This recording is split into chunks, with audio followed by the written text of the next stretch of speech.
আপোনাৰ মোৰ সকলোৰে প্ৰিয় চকলেট কোকোৱা নামৰ এবিধ বিশেষ ফলৰ পৰা প্ৰস্তুত কৰা হয় চকলেট এই বিশেষ ফলবিধৰ খেতি কৰি স্বাৱলম্বনৰ নিদৰ্শন দেখুৱাইছে গোৱালপাৰাৰ দৰংগিৰি কছাৰীপাৰাৰ কৃষক খুংৰা কছাৰীয়ে 2016 চনত গুৱাহাটীত আৰু তাৰ পাছত কেৰালাত কোকোৱা খেতিৰ প্ৰশিক্ষণ গ্ৰহণ কৰি খেতি আৰম্ভ কৰা কৃষকজনে এতিয়া বছৰি উপাৰ্জন কৰে 20 পৰা 25 লাখ টকা 2022 চনত গোৱালপাৰাৰ জিলা আয়ুক্ত মীনাক্ষী দাসে খুংৰা কছাৰীৰ গাঁওখনক নামকৰণ কৰে চকলেট গাঁও হিচাপে এগৰাকী কৃষকৰ আদৰ্শৰে অনুপ্ৰাণিত হৈ সম্প্ৰতি গাঁওখনৰ ৭৭টা পৰিয়ালে সৰ্বমুঠ 225 বিঘা ভূমিত কোকোৱা খেতি কৰি সূচনা কৰিছে এক বিপ্লৱৰ আৰু স্বপনৰা ভাই ৰংজুলিৰ পৰা আমাক কিছু পৰিৱেশ দেখুৱাব হয় শিশুৰ পৰা যুৱক যুৱতী বৃদ্ধ বৃদ্ধালৈকে আমি সকলোৱে চকলেট খাই ভাল পাওঁ কেডবেৰী নেছলে ডেইৰী মিল্ক আদি যি চকলেট সেই চকলেটসমূহ দেখিলে আমি প্ৰত্যেকে এবাৰ খাবৰ কাৰণে ইচ্ছা কৰোঁ আৰু চকলেটনো আচলতে কেনেকৈ প্ৰস্তুত হয় বা কেনেকৈ উৎপাদন হয় সেই বিষয়ে আমি জানিবৰ কাৰণে আজি উপস্থিত হৈছোঁ গোৱালপাৰা জিলাৰ দৰংগিৰিৰ সমীপৱৰ্তী কছাৰীপাৰা চকলেট গাঁৱত আৰু প্ৰথমতে মই প্ৰতিদিন টাইমৰ দৰ্শকসকলক এই চকলেট অৰ্থাৎ কোকোৱা ফলৰ পৰা আচলতে চকলেট প্ৰস্তুত হয় আৰু কোকোৱা বাগানৰ মই সামগ্ৰিক পৰিৱেশ মই দেখুৱাই ল'ব বিচাৰিছোঁ প্ৰতিদিন টাইমৰ দৰ্শকসকলক হয় এয়া কোকোৱা গছৰ ফল আৰু এই কোকোৱা গছৰ ফলৰ পৰা চকলেট প্ৰস্তুত কৰা হয় আৰু কছাৰীপাৰা চকলেট ভিলেজত খুংৰা কছাৰী নামৰ যুৱ কৃষকজনে 2017 চনৰ পৰা এই গাঁওখনত চকলেট খেতি আৰম্ভ কৰিছে আৰু এয়া গাঁওখনৰ প্ৰায় ঘৰে ঘৰে চকলেট খেতি কৰা দেখিবলৈ পোৱা গৈছে মই পোনে পোনে কৃষকগৰাকীৰ কাষলৈ যাব বিচাৰিছোঁ হয় আমি প্ৰথমতে নৱবৰ্ষৰ শুভেচ্ছা জ্ঞাপন কৰিছোঁ ধন্যবাদ দাদা নৱবৰ্ষৰ আপোনাৰ চেনেল দি মই সদৌ অসমবাসীক নৱবৰ্ষৰ শুভেচ্ছা জনালোঁ আমি দেখিছোঁ যে কোকোৱা গছত এতিয়া লমালমে কোকোৱা ফল লাগিছে আৰু এই কোকোৱা ফলৰ পৰা নিশ্চয় চকলেট প্ৰস্তুত হয় আপুনি কেতিয়াৰ পৰা এই খেতিটো আৰম্ভ কৰিলে এই খেতিটো মই আৰম্ভ কৰাৰ আগতে মই ট্ৰেইনিঙৰ পিৰিয়ডটো ক'ব লাগিব প্ৰথম মই 2016 আমাৰ ৰংজলীৰ মাননীয় ডাঙৰ দাদা শ্ৰী চেনাই শ্ৰী বসুমতাৰী দাদাৰ থ্ৰুদি আমি গুৱাহাটীত থকা CPCRI তাতে আমি ট্ৰেইনিং লৈছিলোঁ 7 দিনীয়া ট্ৰেইনিং প্ৰথম তাৰপিছত তাৰ নেক্সট ইয়াৰ 2017ত আমাক এক্সপ'জাৰ ভিজিট প্লাছ ট্ৰেইনিঙৰ কাৰণে আমাক কেৰেলাত পঠাইছিলে কেৰেলা এগ্ৰিকালচাৰ ইউনিভাৰ্চিটি যোনটো ত্ৰিশূৰত আছে তাতে আমি গৈ বহলভাৱে এই চকলেট খেতিৰ কৰা আৰু চকলেটৰ পৰা কি বনোৱা হয় কোকোৱাৰ পৰা কি বনোৱা হয় সেইবিলাক বস্তু আমি বিতংকৈ জানিলোঁ আৰু তাৰ পৰাই আহিয়ে মই অলপকৈ লাগি আছিলোঁ গছো লগালোঁ লগতে নাৰ্চাৰীৰ কামো আৰম্ভ কৰিছিলোঁ ঠিক তেনেকৈ আগবাঢ়ি গৈ আছোঁ এতিয়া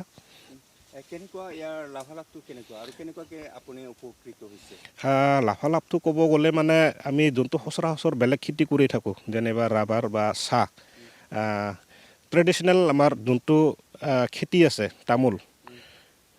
সেই জেগাতে আমি যদি অলপমান ইণ্টাৰক্ৰপিং হিচাপত কৰোঁ চাইণ্টিফিক টেকন'লজি ব্যৱহাৰ কৰি তেতিয়াহ'লে যথেষ্ট উপকৃত হ'ব হয় আৰু সেইটো মই নিজে আজি পাই আছোঁ আৰু এইটোৰ কাৰণে ক'ব পৰা হৈছোঁ যিহেতু আমি ৰাবাৰ বা চাহ খেতি কৰিলে আমাৰ কষ্ট বেছি হয় কিন্তু উৎপাদন আমি কম পাওঁ কিন্তু এইটো খেতি যদি আমি লগাওঁ ইয়াতে আপোনাৰ তামোল থাকিব যোনটো আমাৰ সচৰাচৰ থাকে বাৰীত তামোলৰ লগত আমি জালুক দিব পাৰোঁ বা ভেনিলা দিব পাৰোঁ আৰু এই যোনটো খালী ঠাই চাৰিডালৰ মাজত তাতে আমি কোকোৱাটো বা চকলেটটো দিব পাৰোঁ আৰু এই চাৰিটা মিলি যদি আমি ইনকামটো হিচাপ কৰোঁ বেলেগ খেতিৰকৈ আমি যথেষ্ট ওপৰত পাব পাৰোঁ মিনিমাম আমি 3 লাখ to 5 লাখ আৰু যদি আমি ভেনিলাটো ভালকৈ লগাই দিওঁ মেইনটেনেঞ্চ কৰোঁ তেতিয়াহ'লে 5 to 8 লাখ পৰ্যন্ত আমি পাৰ বিঘাত উৎপাদন কৰিব পাৰোঁ যিটো মানে আচলতে বেলেগ খেতি কৰিব নোৱাৰে আৰু যদি আমি ভেনিলাটো টেকন'লজি কৰিলে মানে ওপৰত চাহ দি দিওঁ যোনটো খালি ভেনিলাৰ কথা কৈ আছোঁ মই শ্বেডো নেটৰ তলত 1 বিঘাতে মানে আমি 12 পৰা 18 লাখ পৰ্যন্ত আমি উৎপাদন পাব পাৰোঁ আপোনাৰ চকলেটৰ লগত ভেনিলাও আছে হয় দাদা মোৰ চকলেটৰ লগত ভেনিলা আছে জালুকো আছে আৰু লগতে মই নতুনকৈ পাইলট প্ৰজেক্ট হিচাপত মোটো আৰম্ভ কৰিছোঁ। এইটো মোৰ পাইলট প্ৰজেক্ট চলি আছে। কিমান লাভৱান হ'ব পাৰোঁ এইটো পিছত আহিব। আপুনি এই চকলেট এই ফলটো যিহেতু লাগিছে কেনেকৈ বিক্ৰী কৰে আৰু আপুনি নাৰ্চাৰীও কৰা দেখিছে হয় হয় কেনেকৈ কৰে যোনটো চকলেটৰ ড্ৰাই বিন ওলায় সেইটো মই এটা ডাঙৰ কোম্পানী ইণ্টাৰনেশ্যনেলি ক'ব লাগিব ইণ্ডিয়াৰ চবচে top most company Cadbury company তেওঁক মই পঠাই দিওঁ তেওঁলোকক পঠাই দিওঁ খালি ময়ে নহয় আমাৰ গাঁৱত যিখিনি প্ৰডাকশ্যন ওলায় খালি গাঁও বুলি ক'লে ভুল হ'ব বেলেগ জেগাৰ পৰাও কালেকশ্যন কৰি মই এইটো তেওঁলোকক পঠাই দিওঁ কিমানকৈ পায় প্ৰতি কিলোত বৰ্তমান ৰেটটো অলপ কম হৈ আছে তথাপি 350 চলি আছে আমাৰ যিটো ৰাবাৰ বা চাহ তাৰ কৰি বহুত ওপৰত ড্ৰাই বিন সেইটো 350 পৰা আৰম্ভ কৰি আপ টু 1200 টকালৈকে যায় যদি এইটো পাউডাৰ হিচাপে যদি বিক্ৰী কৰা হয় কিমান পাউডাৰ হ'লে মিনিমাম আপোনাৰ 1500 1500 টকাৰ পৰা 2500 এইটো আপোনাৰ যোনটো কোৱালিটি থাকিব কোৱালিটিৰ ওপৰত হ'ব ৰেটটো পাৰ কিলো মুঠতে ক'ব পাৰি যে এইটো অতি লাভজনক খেতি আচলতে হয় হয় অতি লাভজনক খেতি এইটো মই নতুন চামক এইটোৱে আহ্বান জনাম যোনটো উঠি অহা নতুন চাম তেওঁলোকে বহুতে মানে খেতিৰ লগত জড়িত হ'ব নিবিচাৰে তেওঁলোকে যদি বিচাৰে